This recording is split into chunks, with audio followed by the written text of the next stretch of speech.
जय हिंद साथियों, अब डिस्कस करने वाला हूँ आज मैं इंडियन इकोनॉमी को, जिसे हम अर्थव्यवस्था कहते हैं। इसके भी क्वेश्चंस है ना, 2 से 4 क्वेश्चंस आपके पेपर में पूछ लिए जाते हैं। जो model school and excellence school में जो एंट्रेंस एग्ज़ाम होने वाला है 2022, उसमें ये क्वेश्चंस 2 से 4 नंबर के पूछे जा सकते हैं। इन क्वेश्चंस को यदि आप कंप्लीट कर लेते हैं तो आपके 2 से 4 क्वेश्चन बन जाएंगे, नंबर बन जाएंगे। ठीक है, तो आइए बढ़ते हैं हम क्वेश्चंस की ओर। उससे पहले यदि आपने वीडियो जो है ना, चैनल हमारा सब्सक्राइब नहीं किया है तो चैनल को सब्सक्राइब कर लें, वीडियो को लाइक करें, बेल आइकन को दबाएं और दोस्तों भी ज़्यादा से ज़्यादा शेयर करें, जिससे उनके बीच भी ये जानकारी पहुंच सके। इससे पहले मैं आपके सिलेबस और जो भी एग्ज़ाम कब है वो सारी चीज़ें हम डिस्कस कर चुके हैं। उस डिस्क्रिप्शन बॉक्स में और उसकी है ना लिंक मिल जाएगी, तो आप उसको देख सकती हैं। और इससे पहले अन्य टॉपिक भी करा चुका हूँ, तो उनकी वीडियो आप डिस्क्रिप्शन बॉक्स में जाकर देख सकते हैं। लास्ट ईयर के सॉल्व पेपर की जो वीडियो है वो प्लेलिस्ट में आप जाकर देख सकते हैं। आइए बढ़ते हैं क्वेश्चन की ओर। तो यहाँ पर फर्स्ट क्वेश्चन दे रखा है, मिश्रित अर्थव्यवस्था का क्या अर्थ होता है। तो ये इसका जो ए ऑप्शन है, सार्वजनिक एवं निजी उद्योगों का सह अस्तित्व, इसका सही आंसर है। नेक्स्ट, सेकंड, अर्थव्यवस्था के प्राथमिक क्षेत्रों में शामिल किए जाते हैं। ये जो है ना, ये सभी कृषि, वन एवं उत्खनन, ये सभी शामिल किए जाते हैं। थर्ड, अर्थव्यवस्था में द्वितीयक क्षेत्र के अंतर्गत शामिल किए जाते हैं। तो इसका जो डी ऑप्शन है, उपरोक्त सभी बिजली, गैस और लौह इस्पात, ये द्वितीयक क्षेत्र के है ना, इन सभी को शामिल किया जाता है। एंड फोर, अर्थव्यवस्था में तृतीय क्षेत्र का संबंध है। तो इसका जो संबंध है ये सभी से है, परिवहन, व्यापार एवं डाक सेवा से, ये तृतीय क्षेत्र है। फिर यहाँ पर 5, सेवा क्षेत्र अर्थव्यवस्था के किस क्षेत्र को कहा जाता है। तो ये जो है ना, तृतीय क्षेत्र को सेवा क्षेत्र कहा जाता है। नेक्स्ट, 6, भारत में सबसे पहले किसान राष्ट्रीय आय का अनुमान किसने राष्ट्रीय आय का अनुमान लगाया था। तो ये जो सी ऑप्शन है, दादा भाई नौरोजी, इन्होंने सबसे पहले राष्ट्रीय आय का अनुमान लगाया था। इम्पोर्टेंट क्वेश्चन है, नोट कर लो इसे, आ चुका है ये क्वेश्चन। 7, भारत में राष्ट्रीय आय की गणना का कार्य कौन करता है। इसका जो बी ऑप्शन है, केंद्रीय सांख्यिकी संगठन, ये इम्पोर्टेंट क्वेश्चन है, ये पूछा भी जा चुका है, तो इसको नोट कर लीजिएगा साथ में ही और याद भी करते जाइएगा। नेक्स्ट, राष्ट्रीय आय की गणना का आधार वर्ष है। इसका जो डी ऑप्शन है, 2011 एंड 12, इसका सही आंसर है। इम्पोर्टेंट क्वेश्चन है, नोट कर लीजिएगा और राइट भी कीजिएगा। नेक्स्ट 9, भारत में राष्ट्रीय आय की वैज्ञानिक गणना का श्रेय किसे दिया जाता है।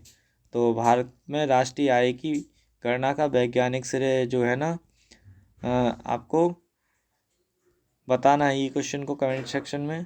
इसका जो बी ऑप्शन है, BKR और बी राव, इसका सही आंसर है, BR राव। नेक्स्ट 10,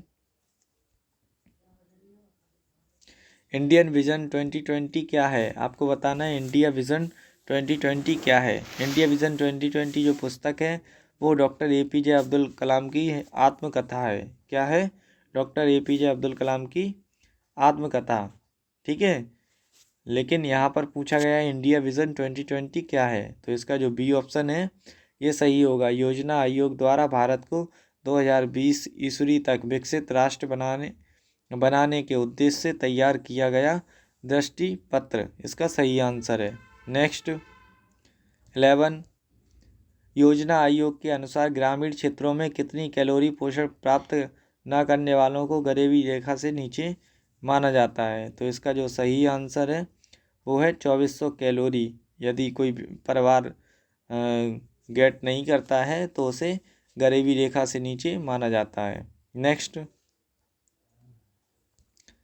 12, योजना आयोग के अनुसार शहरी क्षेत्रों में कितनी कैलोरी पोषण ना प्राप्त करने वालों को गरीबी रेखा से नीचे माना जाता है। इसका जो सही आंसर है 2100 कैलोरी, इसका सही आंसर है।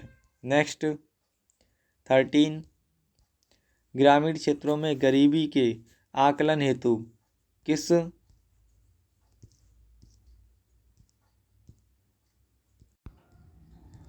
13 ग्रामीण क्षेत्रों में गरीबी के आकलन हेतु किस सूचकांक को आधार माना गया है? तो किस सूचकांक को आधार माना गया है ये आपको बताना है, यहाँ पे पूछा गया है। तो इससे पहले जो भी हमने क्वेश्चन किए थे उनके बारे में मैं आपको बता चुका हूँ। आप इसका आंसर मुझे कमेंट सेक्शन में बता सकते हैं। फिर यहाँ से नेक्स्ट 14 पूछा गया है। तो इसका जो सही आंसर होगा तो वो होगा सी आंसर, कृषि श्रमिकों के उपभोक्ता मूल्य सूचना, इसका सूचकांक सही आंसर होगा। फिर नेक्स्ट 14, भारत में बेरोजगारी का मुख्य स्वरूप है, इसका जो सही आंसर होने वाला है बी, संरचनात्मक, इसका सही आंसर है। 15, भारत के ग्रामीण क्षेत्रों में पाई जाने वाली बेरोजगारी का कारण है, क्या कारण हो सकता है वो आपको बताना है, इसका क्या कारण हो सकता है। तो इसका जो कारण है वो ए ऑप्शन, प्रच्छन्न, इसका सही आंसर है। नेक्स्ट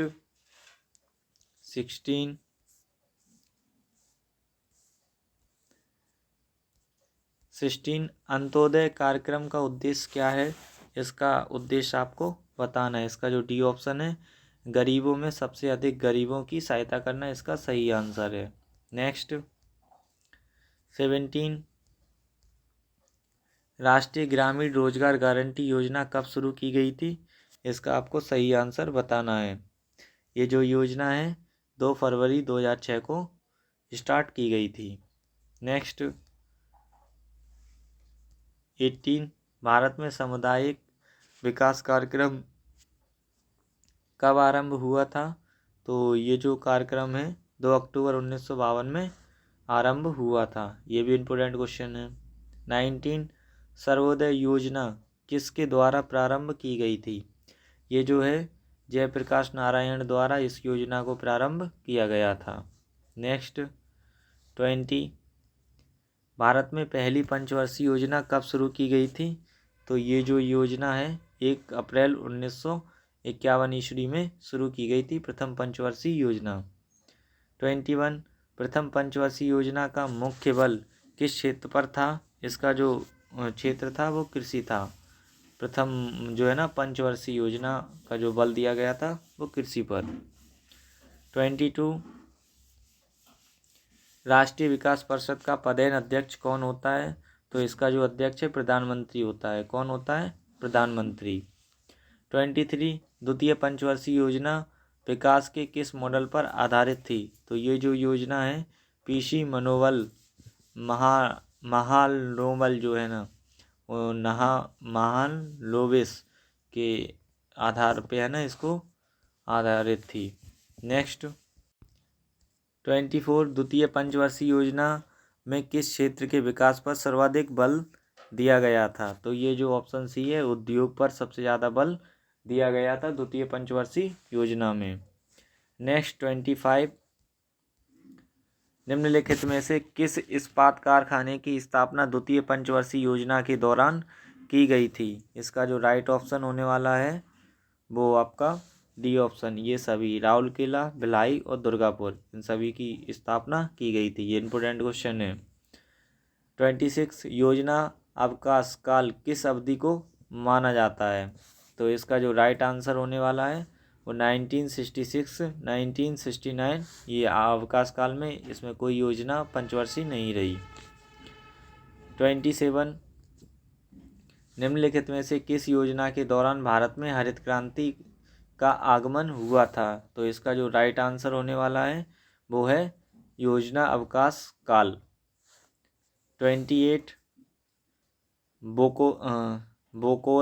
बोकारो इस्पात संयंत्र की स्थापना किस योजना के दौरान की गई थी, यह है ना चतुर्थ पंचवर्षीय योजना के दौरान इसकी स्थापना की गई थी। नेक्स्ट 29,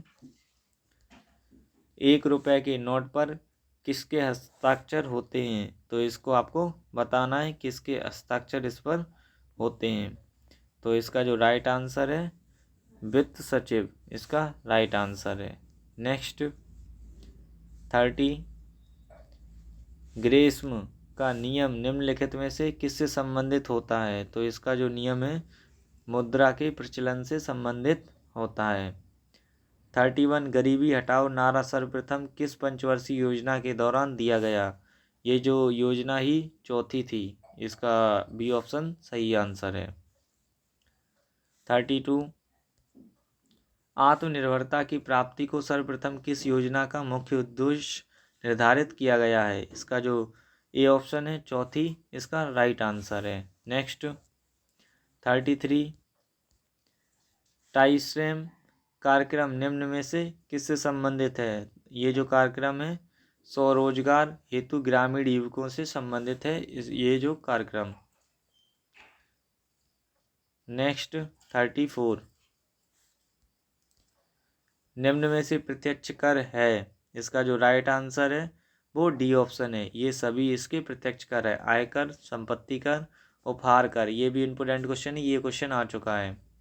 35 निम्न में से केंद्र सरकार द्वारा लगाए जाने वाले कर हैं, इसमें से बताना है। इसका जो डी ऑप्शन है सीमा शुल्क कर, आयकर और निगम कर, ये केंद्र सरकार द्वारा लगाए जाते हैं।